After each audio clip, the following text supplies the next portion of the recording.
일은 참 중요한 것입니다. 일을 하는 동기는 일해주고 돈 받으려고, 그 돈으로 먹고 살려고 하지요. 그런데 막상 일을 하는 현장에 있을 때에는 대부분의 사람들은 이 사실을 함구합니다. 그리고 마치 자기가 몸담는 회사에 대단한 감명이라도 받은 마냥 리액션 하기를 강요당합니다. 회사 내에서 공공연하게 떠들어대는 이야기들, 사람이 신의를 지킬 줄 알고 양심이 있어야 되고 항상 남을 위해 먼저 희생해야 한다는 것, 늦게까지 퇴근 안 하고 같이 남아 일하는 것이 진정한 애사심이라는 것, 일을 열심히 하는 것이 팀워크라는 것, 너희 돈 주는 사람이 회사라는 것, 회식도 참여하면서 연대를 끈끈이 해야 한다는 것, 단편적으로만 보면 정말 맞는 말들입니다. 이런저런 충고들, 그러나 입체적으로 보면 틀린 말입니다. 사람의 자아가 회사에서 일하는 직원 회사를 위한 직업일 이것만 있는 게 아닙니다. 어떤 사람이건 간에 그 사람은 때로는 최고의 연인, 최고의 남편, 최고의 효자, 최고의 아빠, 최고의 친구, 그리고 또 다른 내가 진정으로 원하는 취미를 가진 한 사람이 되어야 합니다. 그와 같이 사람은 입체적인 것입니다. 그런데 한국의 회사, 동양권의 회사는 이것 자체를 원천 차단합니다. 너는 그냥 여기 우리 회사의 소비재일 뿐이니 까딱하면 죽기 싫으면 똑바로 처세하라는 엄포를 다합니다. 특히 사원이 무슨 부업을 한다, 감히 유튜브 같은 거 하려고 한다, 바로 하지 말라고 그럽니다. 개인생활이고 뭐고 그런 거 없고 감히 네 밥그릇 사이즈대로 놀아야지 네가 뭔데 감히 부업을 할 생각을 하냐 이런 식이죠. 그것도 정말 재미있게도 그 회사의 임원들이 그러는 것이 아니고 그 안에 월급이나 받아먹는 직원들끼리 서로 있지도 않은 가식 충성 경쟁하면서 당장의 사장이나 높으신 분이 뒷짐지고 잠깐 회사에 2시간 들러서 커피 한 잔 먹고 골프 치러 나가는 것에는 아무 말 못하면서 동료 사원이 퇴근 시간에 같이 야근 안 하고 정시 퇴근하겠다고 하면 저놈 나보다 사회능력 모자른 놈이라고 하면서 오히려 더 길이 화를 내면서 역정을 냅니다. 이게 정말 참기 힘든 역겨움인 것입니다. 한국의 회사의 사례만 그런 것이 아니라 일본도 그렇고 중국도 그렇고 동양권의 기업 그리고 직장생활 전반에 나타나는 현상입니다. 내가 노예 생활하고 단편적인 생활을 하는 것을 무슨 대단한 나라와 국가를 위한 사명이자 회사를 위한 원대한 숙명인 것처럼 마치 자기가 마음속 깊은 곳에서 엄청난 헌신을 하기 위해서 진심으로 우러나와서 일을 하는 것처럼 사람들이 근본적으로 솔직하지를 못합니다. 능동적이고 적극적으로 내 의견을 피력하고 잘못된 것을 바로잡기보다 나와 비슷한 처지의 동료를 발목 잡아 나와 비슷한 비참한 수준으로 끌어내리는 것을 더욱 즐기며 본인도 그 행위에 만족감을 느낍니다. 뭔가 잘못된 것 같아도 나 혼자 잘못되기는 싫으니 너도 절대로 나 뒤로 두고 빠져나가거나 하지 말라는 그런 의미이죠. 서양권은 확실히 이런 근무 방식이 없습니다. 우리나라 사람들이 전통적으로 서양인을 하면 생각을 하는 게 무언가 모르게 방탕하고 너무 게으르고 정신력이 약하고 노는 것만 좋아한다 이런 식으로 생각을 하는 경향이 있는데요. 사실은 서양 사람들은 정신력이 약한 게 아니라 굴종이라는 근성이 아예 없는 것이고 또 굴종이나 아부라는 개념이 있더라도 최소한 자기가 느끼는 바 그대로 주장할 수 있는 깜냥은 될 수 있도록 걔네들 문화와 DNA에 새겨져 있는 겁니다.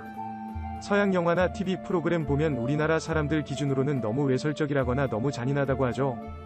얼핏 봐서 가식적인 우리나라나 동양인들 시각에서 걔네들은 근성이 그런 잔인하거나 성적인 것을 좋아하는 약간 동물적인 사람들이라고 느껴질 수 있습니다. 그런데 실상은 그 서양 사람들의 진짜 근성은 얼토당토 않은 소리조차도 동양권의 사람들처럼 맹목적으로 찬양하며 오버액션하면서 따르는 게 아니라 그냥 간단하게 싫으면 싫다, 좋으면 좋다, 그것을 당당하게 하는 겁니다.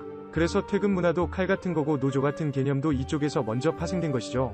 애초에 누가 나 혼자 억울하기는 싫으니까 야 너도 같이 나처럼 멍청이 병 XE 되자 하면서 물귀신이 발목 잡듯이 손 내미는 그따위 경우는 없습니다.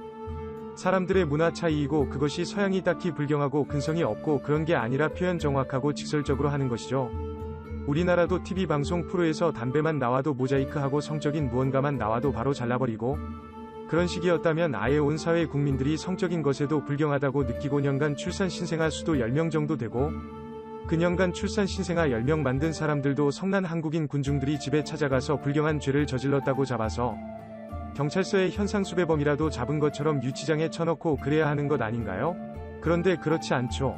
이건 대체로 사회 문화와 분위기가 다르다는 반증인 겁니다. 본인 속마음도 안 그런 것 뻔하면서도 겉으로는 그런 식으로 없는 얘기를 강조한다는 것이 정말로 비참한 겁니다. 웃긴 건 일단 비참한 건 그렇다 치더라도 그 비참함에서 어떻게 해서든지 벗어나는 것보다도 자기 혼자 비참하기 싫어서 남들 물귀신처럼 발목 잡는 데에 훨씬 더 혈안이며 많은 에너지를 쏟고 있다는 점.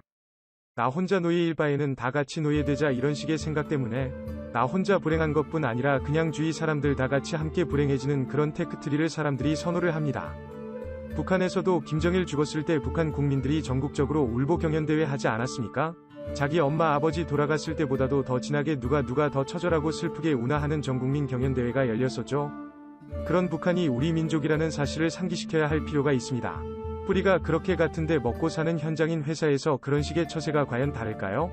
자기들이 특별히 고상한 줄, 그리고 특별히 정직한 줄, 특별히 근성이 있는 줄 착각하겠지만 아마도 노예의 쓰임에서는 그렇게 고상하고 근성이 있겠지요. 그런데 노예는 그냥 노예일 뿐입니다. 그 노예가 그렇게 처음부터 끝까지 높으신 분 앞에서 머리만 조아려야 노예가 할 만한 가장 칭찬받을 자세이지. 감히 노예가 무슨 회사 아닌 다른 새끼리라도 찾으려는 시도나 새싹 낌새조차 보인다면 그 노예는 마땅히 주인이 몽둥이 찜질해야겠지요. 어딜 노예가 감히. 한국에서 그리고 동양권 전반에서 직장생활 한다는 게 바로 그런 의미입니다.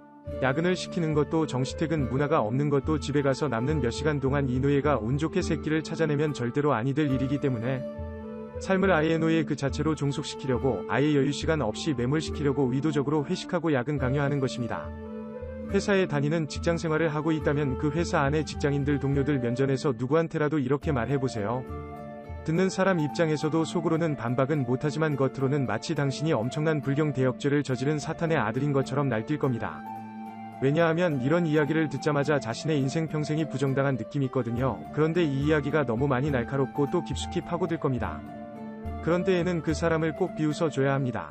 왜? 그 사람이 당신 앞에서 얼마나 오버액션하면서 펄펄 뛰면서 대역죄인이라도 앞에 둔 것처럼 쇼를 하건 간에 그 사람은 이때까지 그런 모습으로 살아왔고 앞으로도 그렇게 살 수밖에 없는 이 세상에서 가장 비참한 사람이기 때문입니다. 엮이면 엮일수록 그리고 묻으면 묻을수록 그 사람들하고 비슷한 성향으로 대충 흘러가듯이 순응하고 수긍하고 살게 되는 것이죠.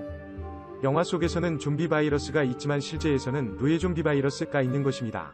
자기만 감염이 되는 게 아니라 남에게도 퍼뜨려서 나와 똑같이 만들죠. 그리고 그것을 그 본인들은 자랑스럽게 여깁니다. 원래 내용은 어쩔 수 없이 자신있게 말할 용기조차 없어서 몇 년 동안을 인생 도둑 맞으면서 굴종을 한 거면서 마치 나는 근성 때문이 이렇게까지 독하게 버텼다는 듯이 자랑스러워 할 것입니다. 참 비참한 인간상입니다. 그런데 연민의 감정은 들지 않죠. 왜냐하면 그 사람들 본인들이 비열한 물귀신 근성이 있기 때문입니다. 제발 너도 나처럼 망하라고 기우제 지내는 비겁한 인간 부류에게 왜 연민을 느끼겠습니까? 자기가 비참한 줄도 모르면서 평생 비참하게 살 겁니다. 이런 상황을 본인이 겪고 있다면 이 세상에서 가장 비참한 사람들을 조용히 그 모습 그대로 평생 굳어져서 살도록 놔두고 그 사람들을 뒤로 언젠가 떠나야만 합니다. 당신이 혼자가 된다고 해도 그 선택이 옳습니다.